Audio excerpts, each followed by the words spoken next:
ہر مشکل مرض، ہر ظالم جابر قاہر، اس کے ظلم و ستم سے اور مرض کے ناروا حملے سے بچنے کا علاج سورہ تغابن ہے۔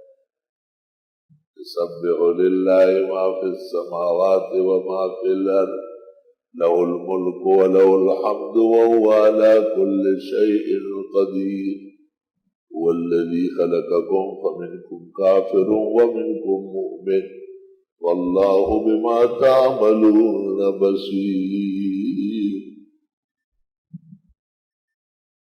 عجب شان ہے، کچھ لوگ مل کر کے 41 مرتبہ پڑھے اور بیمار کو چوف کرے، دعا کرے، اللہ اس کو صحت دے دے۔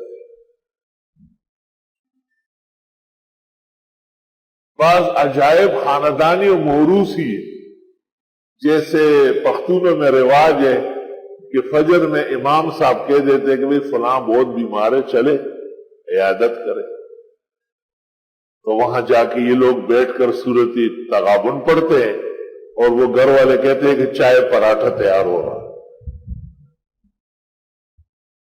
اور بس 1 یا 2 دن ہی ہوتا ہے، اس کے بعد اللہ تعالیٰ اسے شفا دے دیتے۔ یہاں کراچی میں ہمارا ایک ساتھی ہے، بڑا لینڈ لارڈ ہے اور بڑا کارخانوں کا مالک ہے، لیکن سچ بات یہ ہے کہ شرم و حیا میں کمزور ہے۔ اس نے یہ سن لی گئی کیسٹ، مجھے کہا میں انتظام کروں گا، طالب علموں کو بھیج۔ میں نے کہا وہ چائے و پراٹھا کافی نہیں ہے، روز ہر ایک کو 1000 روپے بھی دو، دا ډېر ګران طالبان، دا سیل کی چراغلی دا غنی دی، دا اسمان نہ نازل شوی، دا دیر نیازبین دی مونگا۔ میں نے کہا روزانہ چائے و پراٹھا بھی، اگر پراٹھے میں فرق آیا یا چائے اچھی نہیں بنی تو میں ذمہ دار نہیں۔ یہاں سے خادم کو گھر بلایا، تو چائے بنا، پراٹھے والے کسی کوٹوال کو لے آئے، وہ اچھے بناتے ہیں۔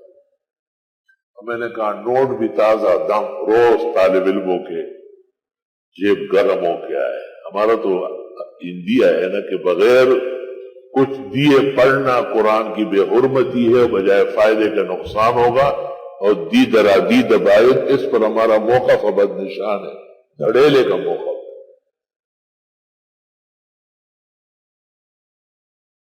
اس نے اس کا اہتمام کیا، وہ امریکہ سے لا علاج ہوا، برطانیہ سے لا علاج ہوا، ٹانگیں ختم ہو گئی، جوان لڑکا۔